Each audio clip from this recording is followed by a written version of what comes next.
우리가 오늘 살펴볼 이 시편 2편은 시편 1편과 마찬가지로 시편 전체의 서론에 해당하는 시입니다.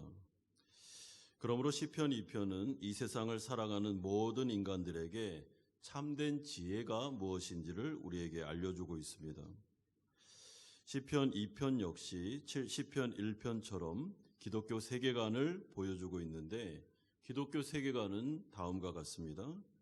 죄로 인해 이 세상이 하나님을 반역하는 쪽으로 변하고 말았고, 하나님은 죄인된 인간을 구원하기 위해 독생자 예수 그리스도를 이 땅에 보내셔서 하나님의 나라를 이루어 가시는, 이것이 바로 기독교 세계관입니다.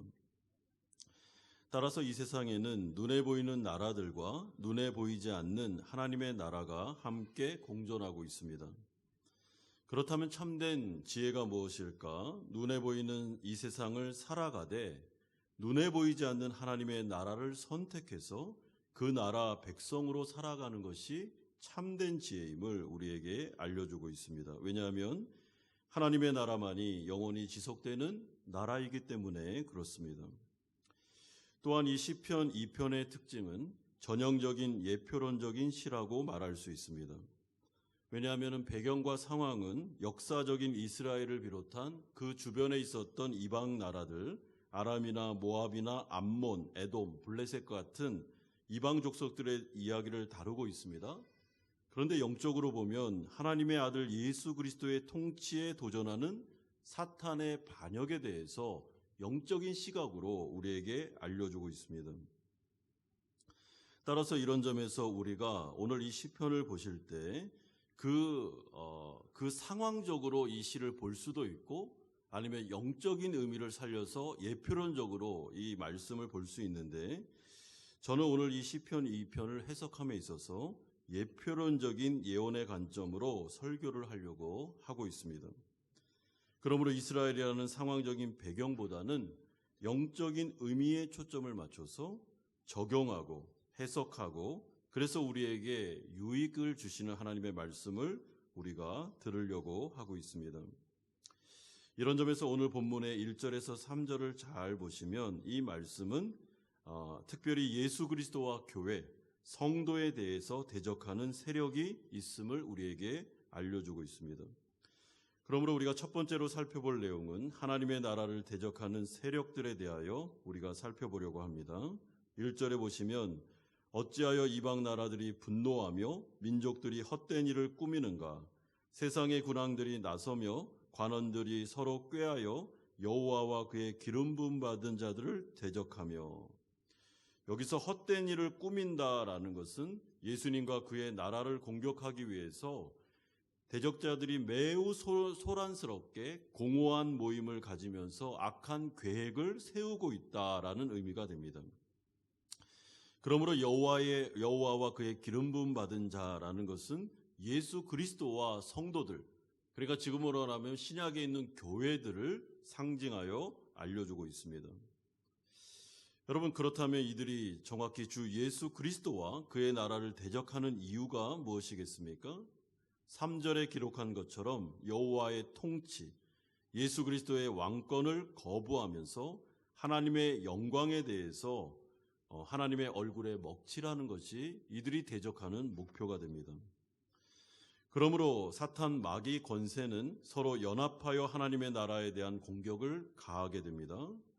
여러분, 이런 점에서 우리 성도들 또한 교회는 늘 죄와 세상과 그리고 사탄이라는 타락한 천사들로 이루어진 세력과 영적인 전쟁을 하고 있다라는 것을 꼭 기억하면서 우리가 신앙생활을 하셔야 됩니다.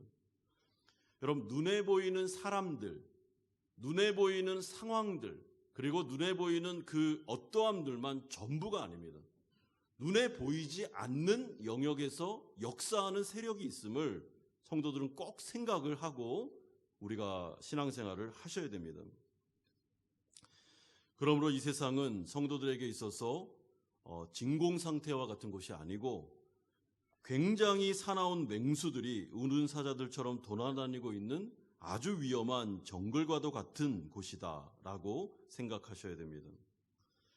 여러분, 이런 점에서 실제적으로 교회는 핍박을 당했고 공격을 당했고 또한 성도들 역시 사탄의 그 레이다망에 딱 잡혀서 불철주야 사탄 마귀가 성도를 무너뜨리기 위해서 노력하고 있다는 것을 여러분 생각하셔야 됩니다. 이런 점에서 사도행전 4장 25절에서 26절에 보면은 오늘 본문 1절에서 2절을 인용하면서 이 세상에서의 교회의 영적인 싸움에 대해서 이렇게 말씀한 바가 있습니다.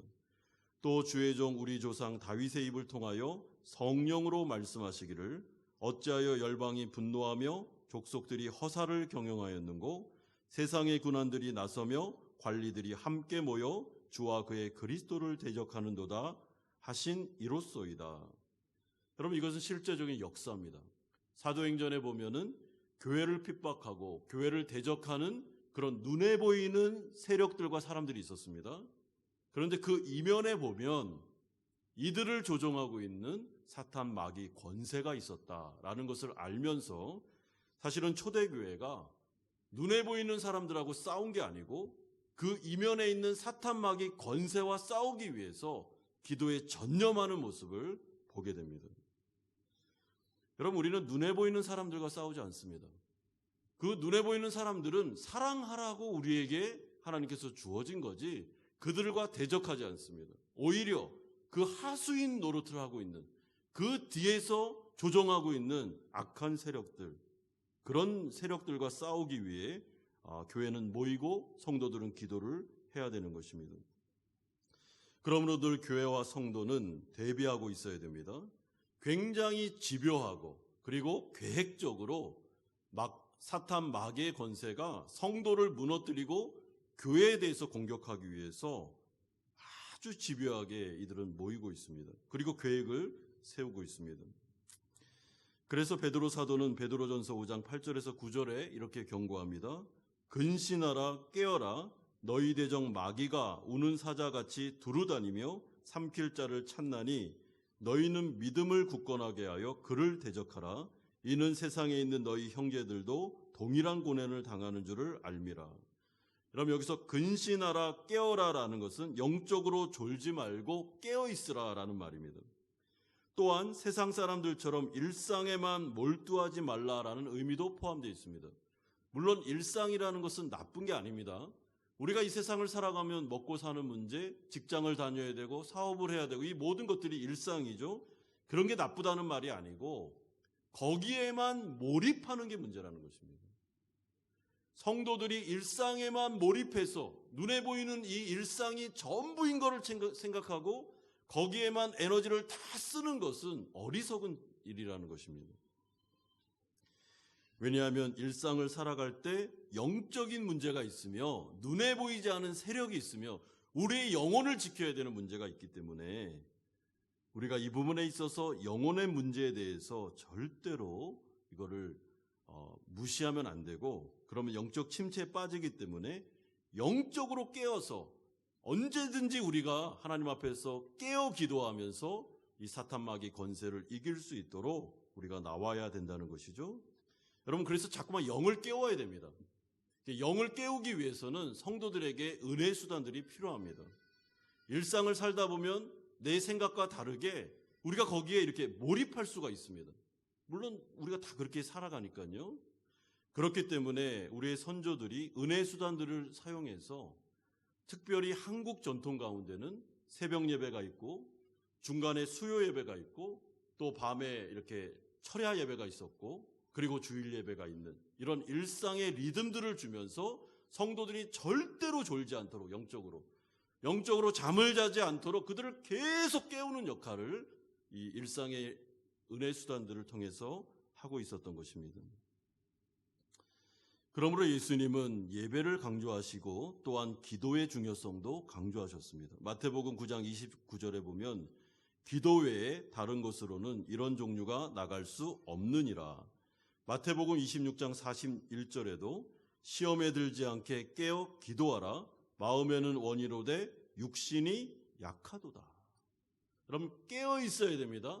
그런데 그 기도, 일상의 기도는 우리가 영적으로 지금 깨어 있는지 아니면 영적인 잠을 자고 있는지를 보여주는 영적인 척도가 될 수 있다라고 알려주고 있습니다. 따라서 우리는 성도로서 나의 삶에 대해서 또한 교회를 섬기는 자로서 교회와 눈에 보이지 않는 영적인 대적자들이 이 교회를 공격하며 또한 성도들을 향해서 대적하고 있다라는 것을 기억하면서 우리는 영적으로 깨어 있으셔야 됩니다. 그리고 기도하며 그리고 하나님 앞에 나와 우리가 부르짖으며 정말 이 모든 문제 가운데 영적인 싸움을 싸워야 됩니다. 여러분, 사탄이 이런 점에서 공격하는 것은 그 목표가 하나님의 영광을 무너뜨리는 것이지만 사실은 성도들에게 있어서는 구원을 취소할 수 없기 때문에 어떻게 하겠습니까? 영적인 침체에 빠지게 하는 것. 그러니까 하나님과의 관계에 있어서 영혼이 막히는 것. 그러니까 하나님께 기도가 자꾸 막히고 기쁨이 사라지고 침체가 오면서 무기력한 증세에 빠지게 하는 것이 사탄의 공격의 1차적인 목표입니다. 그래서 사탄은 성도들 개개인들을 공격할 때 죄의 유혹과 그 사람이 가장 연약한 부분을 가지고 그 사람을 공격합니다. 여러분, 이런 부분에 있어서 기질적인 것도 쓰고 성격적인 것도 쓰고 또한 그가 약한 그런 죄의 습관들을 사용하게 됩니다. 그래서 성도가 자기 자신을 잘 알고 있어야 됩니다. 내가 어떤 부분에 약하고 내 기질은 어떤 부분에 있어서 정말 조심해야 된다는 것을 잘 아셔야 됩니다. 여러분, 예민한 기질을 가진 분들은 더더욱 조심해야 됩니다.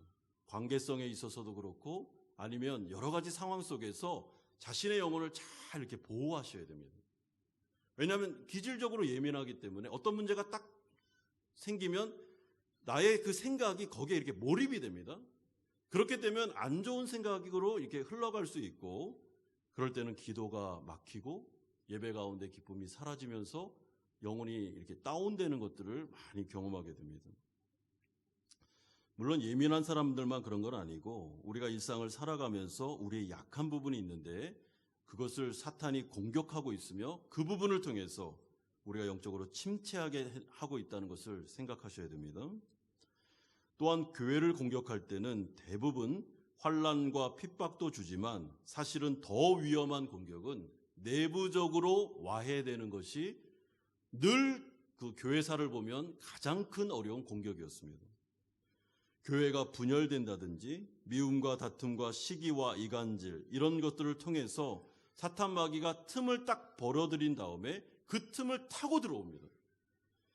그리고 그 가운데 사실은 여러 가지 문제를 통해서 교회가 와해되고 서로에 대해서 분열되고 안 좋은 마음을 가지면서 성령이 역사함으로 사랑의 공동체를 이루어야 되는데 교회가 서로 미워하고 다투고 막 삿대질하면서 어떻게 됩니까? 교회 예배가 싹 식어져가는, 점점 식어져가는 것들을 보게 되는 것이죠. 그래서 제가 예전에도 말씀드린 바 있는데 여러분, 교회 생활을 하실 때요, 마지노선이 있습니다. 그러니까 이거는 절대로 건드리면 안 되는 부분인데 그게 바로 예배입니다. 예배. 아무리 내가 마음이 안 좋고 힘들다 해도 성도는 예배는 건들면 안 됩니다. 여러분, 그거는 하나님 앞에서 정말 그거는 해서는 안 되는 짓입니다. 예를 들어서 이런 일들이 있었습니다. 예배를 나오는 성도들을 막기 위해서 바리케이트를 친다든지 예배를 못 드리게 한다든지 마이크를 뺏는다든지 아니면 설교하고 있는 목회자를 끌어내리는 이런 일은 아무리 어떤 문제가 있다 하더라도 절대로 하시면 안 됩니다. 이거는 거룩한 것을 침범하는 문제가 되기 때문에 조심하고 조심해야 됩니다. 또한 성도들에 대해서 다른 사람에 대한 험담들, 그리고 그 사람과 나와의 관계뿐만 아니라 이렇게 집단적인 무리를 자꾸만 지으면서 내 사람을 만들면서 이렇게 와해시키는 일들은 틈을 자꾸만 주는 것입니다. 그랬을 때 내 생각과 의도와 상관없이 내가 틈을 벌어지게 만들면서 사실은 사탄의 공격이 교회 안으로 들어올 수가 있습니다. 그래서 웬만하면 불필요한 불평, 불만은 안 하는 게 좋고 성도들 간의 관계가 깨어지는 일은 내가 조심하는 것이 아주 중요합니다. 그래야만 교회를 지킬 수 있는 것이죠. 여러분, 기도하고 그리고 예배를 드리면서 또한 이 교회 가운데 하나님의 성령의 역사가 계속 임하는 것에 우리가 생각을 가지면서 조심하며 신앙생활을 해야 되는 이유는 그래야만 하나님의 은혜가 계속 이 가운데 머물 수 있으며 하나님의 영광이 나타날 수 있기 때문에 그렇습니다. 그래서 이렇게 교회사를 보면 교회사가 항상 이렇게 상승 곡선을 이루는 것은 아니고 업다운이 있습니다. 성령이 강력하게 부어짐으로 하나님의 그 능력이 나타나는 막 불이 붙는 때가 있는가 하면 성령이 소멸되고 성령이 꺼지는 시기도 있습니다. 그런데 대부분 그런 성령이 이렇게 침체되는 시기를 보면 그 가운데 교회가 와해되고 교회가 깨어지고 아니면 서로 안 좋은 이야기를 하면서 어려움을 겪게 됩니다. 여러분, 교회 생활을 할 때 우리의 마음속에 사실은 나의 마음에 성령으로 불이 붙어야 됩니다. 아까 우리가 찬양했던 것처럼 성령이여 내 마음에 임하셔서 이 신앙생활에 이렇게 불이 붙어야 되는데 마음의 불이 자꾸 꺼지고 예배를 드려도 예배가 참 뭔가 메마르고 이렇게 자꾸만 불이 꺼지는 그런 상황들을 볼 때는 정말 위기감을 느끼고 우리가 하나님 앞에서 기도하면서 여러분 나아가셔야 됩니다. 사탄 마귀가 있습니다. 그리고 지금도 이 예배를 방해하며 하나님 앞에 예배 못 드리게 하고 또한 교회가 분열되게 만들고 하나님 앞에서 하나님의 영광을 위해서 일하지 못하도록 선교도 해야 되고 구제도 해야 되고 하나님의 일들이 많은데 교회 내부적으로 문제를 막 일으킴으로 말미암아 아무 일도 못하게 하는 일들이 일어날 수 있다는 것이죠. 그래서 경각심을 가지고 깨어 있어야 된다라는 이야기를 오늘 이 전반부에서 해주고 있습니다. 두 번째는 그럼에도 불구하고 승리가 확정된 하나님의 나라 그리고 그 백성들에게는 반드시 승리가 이루어질 것이다 라는 약속이 4절에서 9절에 또 나오고 있습니다. 여러분, 오늘 본문 4절에서 9절을 보면 아주 놀라운 사실을 확인하게 되는데 그것은 예수를 그리스도로 영접한 성도들에게는 완전하면서도 최종적인 승리가 이미 보장되어 있음을 우리에게 알려주고 있습니다. 4절에 보십시오. 하늘에 계신 이가 웃으시며 주께서 그들을 비우시리로다. 5절에 그때 불을 바라며 진노하사 그들을 놀라게 하여 이르시기를 6절에 내가 나의 왕을 내 거룩한 산 시온에 세웠다 하시리로다. 여러분, 하나님이 비웃고 계신다.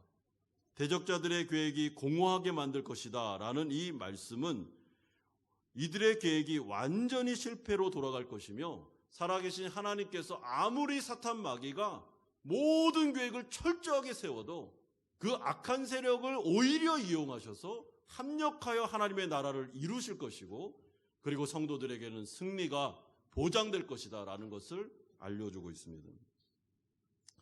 그러므로 이러한 하나님의 비웃음은 이런 뉘앙스입니다. 사탄 마귀와 그 권세를 향해서 하나님께서 그래 한번 어디에 한번 너희 마음대로 해봐라. 마음껏 교회와 성도를 공격해봐라. 그러면 너희들이 승리할 수 있는지 한번 보자 라고 비웃으시면서 자신감 있는 하나님의 그 말씀이 예언이 우리에게 선포되고 있습니다. 그러면서 하나님은 자신의 아들 독생자 예수 그리스도를 이 땅 가운데 다윗의 자손으로 보내셔서 영원한 하나님의 나라를 견고하게 세우실 뿐만 아니라 하나님의 완전한 통치가 이 땅 가운데 시작될 수 있도록 하겠다고 선언하십니다. 여러분 7절에 보십시오. 너는 내 아들이라 오늘 내가 너를 낳았도다. 여러분, 이 말씀은 정확히 사무엘하 7장에 나오는 다윗 언약을 연상케 하시는 말씀입니다. 그러므로 이것은 첫째로 예수 그리스도를 가리키는 예언의 말씀이기도 하지만은 두 번째로 예수를 믿는 성도들에게 적용돼서 이들과의 견고한 언약을 통해 자신의 자녀로 입양할 것임을 약속하는 내용이기도 합니다. 따라서 오늘 본문 8절에서 9절은 하나님의 강력한 통치가 이 땅 가운데 그의 나라를 통해 임할 것임을 예언하면서 그때가 되면 주를 대적하는 모든 세력들은 하나님의 능력으로 완전하게 심판받고 멸망하게 될 것임을 말씀해주고 있습니다. 여러분, 이런 점에서 하나님의 나라는 영원한 나라로 계속적인 전진을 통해서 완전한 승리를 향해서 나아가고 있습니다. 여러분 8절에 보십시오. 내게 구하라. 내가 이방 나라를 내 유업으로 주리니 네 소유가 땅 끝까지 이르리로다. 예수 그리스도를 통해서 하나님의 나라가 이 땅 가운데 임했습니다. 그런데 이 나라는 마치 겨자씨 한 알만큼 아주 작은 모습으로 임했습니다. 그 마리아의 그 모태에 잉태된 씨앗, 아주 작은 형태로 하나님의 나라가 임했지만 이 하나님의 나라를 어떤 세력도 물리칠 수 없으며 이 나라는 땅끝까지 이르러 확장되고 완성되고 승리할 것이다. 이것이 바로 오늘 본문에 나오는 엄청난 약속입니다. 그러므로 하나님 나라 백성들, 예수님이 승리하실 것이고 승리하셨던 것처럼 하나님 나라 백성이 된 성도들의 인생도 어떻게 된다는 것입니까? 반드시 승리합니다. 여러분, 그 과정 속에서 우리가 업다운이 있을 수 있습니다. 때로는 실패한 것처럼 영적 침체에 빠질 수 있습니다. 그러나 예수 그리스도와 연합된 성도들은 반드시 승리가 보장되어 있다는 것을 기억하셔야 됩니다. 여러분, 예를 들어서 마치 이런 것과 같습니다. 축구 경기를 뛰는 선수가 오늘 경기에서 승리할 것을 미리 알고 게임을 뛰는 것과 똑같습니다. 우리가 하나님과 예수 그리스도 그리고 그분과의 연합된 백성이 맞다면 여러분, 우리는 이미 승리를 확인한 다음에 그리고 필드로 나아가서 이 세상을 사는 것입니다. 그래서 성도와 교회는 죄와 피 흘리기까지 싸울 뿐만 아니라 기도로서 사탄의 세력을 대적하고 세상의 유혹과 맞서 싸우되 이미 우리가 승리한 싸움을 싸우고 있음을 기억하면서 영적인 전쟁을 벌여야 되고 담대함을 마음을 가지고 나아가셔야 됩니다. 여러분, 이런 모습을 잘 보여주는 게 여호수아서입니다. 여호수아라는 이 믿음의 사람이 모세가 죽고 난 다음에 굉장히 마음속에 두려움이 임했습니다. 모세라는 아주 위대한 지도자가 죽고 내가 어떻게 이스라엘을 감당하면서 이 가나안에서 전쟁을 벌일 수 있느냐라고 하면서 두려움에 쌓여 있었습니다. 그때 하나님께서 여호수아에게 주신 말씀이 무엇입니까? 두려워하지 마라. 담대하라. 내가 너와 함께 할 것이다. 네가 싸우는 게 아니라 내가 싸우는 거다, 내가. 그리고 너는 반드시 승리한다. 그러니 일어나라. 그리고 이스라엘 백성들을 데리고 요단을 건너 가나안으로 들어가라고 말씀하셨습니다. 하나님께서 여호수아와 함께 하겠다고 약속하셨고 그 약속은 영원히 지켜지는 약속이었습니다. 마찬가지로 성도들도 이 세상을 살아갈 때 하나님께서 우리를 구원한 다음에 이제 너희들이 한번 너희 힘으로 싸워봐라 라고 말하지 않습니다. 우리를 구원하여 언약을 맺으면 그때 하나님께서는 나의 하나님이 되십니다. 나의 편이 되십니다. 그리고 나를 통해 나를 위해 하나님께서 직접 싸우십니다. 그러므로 성도들에게는 승리가 보장되어 있는 것입니다. 이런 점에서 예수님도 제자들을 향해 요한복음 16장 33절을 통해서 이렇게 약속하셨습니다. 이것을 너희에게 이르는 것은 너희로 내 안에서 평안을 누리게 하려 함이라. 세상에서는 너희가 환난을 당하라. 담대하라. 내가 세상을 이기었노라. 여러분, 우리 특별 새벽 기도 때 봤던 본문이죠. 내가 세상을 이겼다라는 말은 내가 죄를 정복했다. 내가 사탄 마귀를 이겼다. 내가 죽음을 정복했다라는 말이 됩니다. 그러므로 성도들은 두려워하지 마라. 너희들은 죽음을 극복한 자들이다. 너희들은 세상을 이미 이긴 자들이다. 그러니까 예수 그리스도를 믿고 담대하게 너의 삶의 일상으로 나아가라. 그리고 두려워하지 말고 싸워라 라고 말씀해주고 있습니다. 그러므로 믿음을 요구합니다. 요한복음 11장 25절에 나는 부활이요 생명이니 나를 믿는 자는 죽어도 살겠고 무릇 살아서 나를 믿는 자는 영원히 죽지 아니하리니 이것을 네가 믿느냐. 사랑하는 성도 여러분, 성도는 이 세상을 뭘로 삽니까? 믿음으로 삽니다. 여러분, 의인은 믿음으로 삽니다. 지금 선포되고 있는 이 말씀 시편 2편에 성도들에게는 이미 승리가 보장되어 있습니다. 우리는 세상에서 싸울 때 이미 승리를 한 사람처럼 싸울 수 있습니다 라고 말하는 이 말씀을 믿느냐 믿지 않느냐가 그의 승패를 결정할 수 있다는 것입니다. 그러므로 두려워하지 말고 하나님께서 우리 가운데 주신 이 승리를 믿고 우리가 나의 삶의 현장 속에서 사탄 마귀를 기도로 대적하면 됩니다. 여러분, 기도 외에는 이런 유가 나갈 수 없습니다. 그리고 우리가 우는 사자와 같은 이 사탄 마귀에 대해서 기도라는 은혜 수단을 통해서 그의 발목을 묶을 수 있습니다. 그리고 사탄 마귀는 이미 패배한 세력입니다. 패배한 세력이 좀 이렇게 표현하면 죄송한데 막 발광을 하는 것입니다, 지금. 여러분, 철로역정이라는 책을 보신 적이 있으시죠?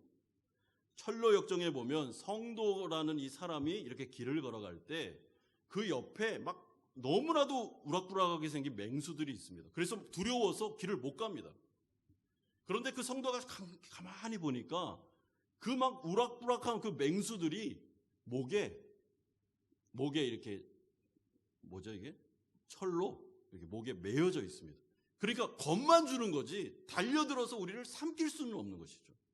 이게 바로 사탄 마귀가 늘 하는 술수입니다. 성도들에게 계속 겁을 줍니다. 교회에 계속 겁을 줍니다. 잡아먹는다 막 이럽니다. 근데 이게 철장으로 이렇게 갇혀져 있습니다. 그래서 그거 보고 우리가 믿음으로 그냥 걸어가면 됩니다. 하나님께서 묶어두신 것입니다. 그러니 우리가 기도하되 하나님의 언약을 붙잡고 자녀로서 매우 담대하게 기도할 수 있습니다. 은혜 보좌 앞으로 담대히 나아가서 내 자신과 가족과 교회와 세계 열방과 하나님의 성교를 위해서 기도할 수 있습니다. 이미 승리가 보장된 것을 알고 있기 때문에 하나님 앞에 나와 그리스도의 이름으로 담대하게 기도할 수 있습니다. 그러면 하나님께서 기도를 들으십니다. 그러므로 마지막 세 번째로 진짜 지혜로운 사람이 누구냐라는 것을 10절에서 12절에 말씀해 주고 있습니다. 여러분, 결론인데요. 10절 보십시오. 그런즉 군왕들아 너희는 지혜를 얻으며 세상의 재판관들아 너희는 교훈을 받을지어다. 여호와를 경외함으로 섬기고 떨며 즐거워할지어다. 12절에도 여호와께 피하는 모든 사람은 다 복이 있도다. 다윗이 말하고 있는 참된 지혜자가 누구이겠습니까? 여호와를 경외하는 자, 그의 통치를 환영한 사람, 예수 그리스도를 믿고 그분을 따르는 하나님 나라 백성들, 성도들은 가장 지혜로운 자들이며 가장 복된 자들임을 우리에게 말씀해 주고 있습니다. 왜냐하면 사탄 마귀와 죄의 권세들, 그리고 이 땅에 있는 그 모든 죽음을 정복하신 아주 놀라운 정복자 예수 그리스도께서 우리의 대장이 되시고 우리의 목자가 되시며 우리 편이 되셔서 우리를 위해 싸우시기 때문에 그분을 나의 편으로 모신 성도들은 가장 지혜롭고 가장 복된 자들이다. 두려워하지 마라 라고 말씀해 주고 있습니다. 반면에 예수 그리스도를 거부하고 자신의 인생을 자기가 싸우기로 생각한 사람들, 또한 예수님에 대해서 대적하는 편에 선 자들은 12절의 말씀처럼 반드시 망하게 될 것임을 알려주고 있습니다. 여러분, 저는 예전에 그 다큐멘터리를 한번 본 적이 있는데 그걸 보면서 참 이렇게 인상적인 장면이 하나 있었습니다. 그게 뭐냐면 어린 곰이 그 이제 정글에서 어린 곰이 이렇게 막 놀고 있었습니다. 그랬더니 와가지고 여우나 살쾡이들이 와가지고 그 어린 곰, 그 어린이가 막 와가지고 괴롭히고 잡아먹으려고 하고 막 그런 장면이 있었습니다. 그때 누가 등장을 했겠습니까? 뒤에서. 그 어린 곰의 몇 배가 되는 그 어미곰이 으악 하면서 이렇게 딱 일어났는데 그 이제 그 아주 귀여운 아기곰이 이렇게 뒤로 이렇게 쳐다보는 장면이었는데 그걸 괴롭혔던 여우나 이런 사킬들이 완전히 막 패닉 상태가 돼서 도망가는 그 장면을 딱 봤는데 참 인상적이었습니다. 그게 왜 인상적이었냐면 이게 바로 성도의 모습을 보여주는 게 아닐까라는 생각을 하게 된 것입니다. 여러분, 우리가 일상을 살아가시면서 성도님들 보면 약합니다, 우리가. 그리고 세상에서 가난하기도 하고 손가락질을 당하기도 하고 세상이 우리를 알아주지도 않습니다. 아이고 뭐 복된 사람들이 성경이야 우리에 대해서 복되다, 지혜롭다, 가장 복을 많이 받은 자들이다 하는데 세상은 손가락질한 경우들이 많습니다. 교회도 마찬가지죠. 교회가 외적으로 보여줄 게 별로 없고 허름해 보이고, 그리고 아주 영향력 있는 사람들이 모인 게 아니라 어떻게 보면 고난이 많은 성도들이 모여있는 교회일 경우에는 더더욱더 흠모할 대상이 아닙니다. 그런데 그것은 눈에 보이는 현상만 본 것입니다. 여러분, 그 성도, 고난받고 있는 그 성도의 배후에 어미곰이 있는 것처럼 살아계신 하나님께서 그를 바라보시고 그를 보호하고 계시며 어디 내 성도를 건드려 하면서 그의 뒤에서 그를 지키고 있는 모습을 영적으로 보셔야 됩니다. 교회도 마찬가지입니다. 여러분, 교회가 눈에 보일 때는 정말 허름해 보이고 아무것도 못할 것 같지만 사실은 천군 천사가 마하나임 되시는 여호와의 군대가 이 교회를 둘러싸고 있는 것을 보아야 됩니다. 영적인 눈이 열려야 됩니다. 엘리사 시대 때 게하시의 눈을 열어달라고. 너는 지금 아람 군대만 보냐? 게하시의 눈을 열어달라고. 왜냐하면 천군 천사가 엘리사를 이렇게 둘러싸고 있는 모습을 좀 보라고 하면서 두려워 떨고 있는 자신의 종에 대해서 기도했던 것처럼, 여러분, 우리도 영적인 눈을 열어야 됩니다. 왜 성도가 복됩니까? 왜 하나님을 믿는 백성들, 그 교회가 복됩니까? 그들만 있는 게 아니라 그 교회를 둘러싸고 있는 여호와의 천사들, 막강한 여호와의 마하나임의 군대들, 그리고 이미 사탄 권세를 물리치시고 죽음을 정복하셨던 우리의 대장 되신 예수 그리스도, 그분이 우리와 함께 하시며 우리와 동행하시며 우리를 위해 싸우시며 최종적인 승리를 주실 것이기 때문에 우리가 그분만 믿고 나아가면 우리는 승리할 수 있음을 말씀해 주고 있습니다. 이런 점에서 저는 이 은혜의 보좌 앞으로 나와 성도들이 믿음으로 예배드리며 믿음으로 기도하는 것이 너무 중요하다고 생각합니다. 여러분, 믿음으로 기도한다는 건 영적인 눈이 열리는 것을 말하죠. 하나님 앞에서 우리는 기도로 승리할 수 있습니다. 하나님 앞에서 기도로 발목을 묶을 수 있습니다. 두세 사람이 내 이름을 모인 그곳에 내가 함께 하겠다고 약속하셨습니다. 진심으로 드리는 두세 사람의 기도를 하나님이 들으셔서 열방을 향해 하나님의 나라가 확장되게 하실 것입니다. 한국교회 역사를 통해서 평양 대부흥이 그 이방, 그 서양에 있었던 그 선교사님들 2명이 깨달음을 가지고 우리가 정말 이 동방에 있는 이 작은 나라, 이 사람들을 무시했구나. 우리가 서양인으로서 와가지고 선교한다시고 이들을 너무 무시하면서 교만하게 행동하면서 얕잡아 보면서 그렇게 선교했구나. 그걸 회개하는 마음으로 골방에서 두 여자 선교사가 회개하면서 정말 너무 교만했습니다. 하나님 불쌍히 여겨주십시오.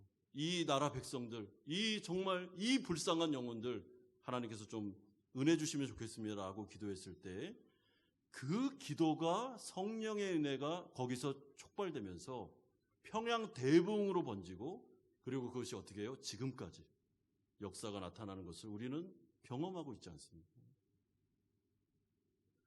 그렇다면 이 자리에 앉아있는 우리 성도님들 한 분 한 분은 여러분 한 사람 한 사람들이 다 용사들입니다. 우리에게는 무기가 있습니다. 어떤 무기입니까? 기도할 수 있는 무기가 있습니다. 하나님 앞에 나아가 기도할 때 우리는 나의 능력과 나의 재능과 나의 지혜로 싸우지 않습니다. 교회는 한 번도 이 세상에 있는 권세와 이 세상에 있는 물질과 아니면 사람의 어떠함을 통해서 싸우지 않았습니다. 오직 주 예수 그리스도, 하나님께서 우리를 위하여 싸우시옵소서라는 믿음을 가지고 싸웠고, 그때 예수님이 역사하시고 성령이 역사할 때 그들은 다 이길 수 있었습니다. 여러분, 종교개혁자들이 그 시대 가운데 로만 캐톨릭과 싸울 때 그 어마어마한 그 세력과 싸울 때 마틴 루터 같은 경우는 정말 그 혼자 하나님 앞에서 기도하면서 천군 천사를 바라보면서 싸우시옵소서 하면서 그 종교개혁자들이 승리하는 모습을 보게 됩니다. 왜 그렇습니까? 그들이 뛰어나서가 아니라 하나님이 그들을 기뻐하셨으며 그들의 기도를 통해서 역사하셨기 때문에 그렇습니다. 그러므로 오늘 우리는 이 말씀을 통해 예수 그리스도께서 이 땅에 오셨고 또한 그분의 나라는 영원한 나라이며 그분은 십자가를 통해서 죄와 사망과 사탄의 권세를 이미 물리치셨고 그 승리를 성도들과 교회에 주심으로 너희들이 이제 그리스도의 이름으로 기도할 때 내가 실행하리라, 내가 역사하시라라는 약속을 주심으로 교회는 기도를 통해 믿음을 통해 또한 하나님만을 의지함을 통해서 충분히 이 세상을 이길 수 있음을 알려주고 있습니다. 사랑하는 성도 여러분, 일상을 살아가시면서 두려움과 걱정과 근심이 많으시죠? 이 세상만 바라볼 때는 내가 너무 약소해 보이고 너무나도 부족해 보이죠? 그러나 눈을 들어 영광의 왕을 보셔야 됩니다. 여러분, 우리 뒤에 있는 그 어마어마한 어미곰, 정말 모든 권세를 가지고 계신 하나님을 보셔야 됩니다. 그리고 그분을 바라보면서 기도하셔야 됩니다. 성도는 하나님 앞에서 약한 자들이 아닙니다. 우리 모두는 사탄 마귀를 권세를 묶을 수 있는, 이길 수 있는 기도라는 엄청난 무기를 가지고 있습니다. 여러분 기도합시다. 그러면 하나님께서 역사하십니다. 저는 요즘에 우리 중보기도팀에서 제가 말씀을 드린 적이 있는데 이 중보기도라는 것에 대해서 좀 많이 생각을 하게 되었습니다. 그러면서 이런 관점으로 한번 생각해 봤는데 이 중보기도가 사랑의 표현이구나 라는 생각을 하게 됐습니다. 어떻게 보면 시간을 내서 기도팀들이 모여서 기도를 할 때 연약한 성도들을 쭉 위해서 기도할 때 좀 예전하고 제가 마음이 많이 달라졌습니다. 그분의 입장에서 그분의 형편에서 생각을 해보니까 구구절절이 정말 이거는 기도하지 않으면 안 되겠구나라는 생각을 하게 되었습니다.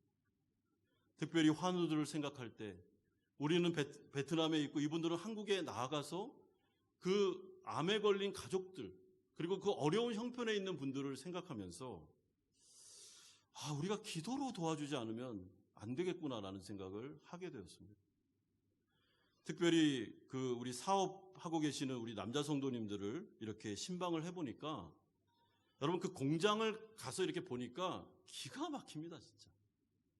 이분들이 그 엄청난 무게감을 가지고 이 사업을 하시는데 한국에서 하는 것도 어려운데 베트남에서 그것도 코로나 상황에 수많은 어려움 속에서 그 모든 짐을 가지고 CEO 같은 경우는 더 어렵지 않습니까? 이 모습을 보면서 기도해야 되겠구나. 정말 이분들 위해서 기도해 드려야 되겠구나라는 생각을 하게 되었습니다.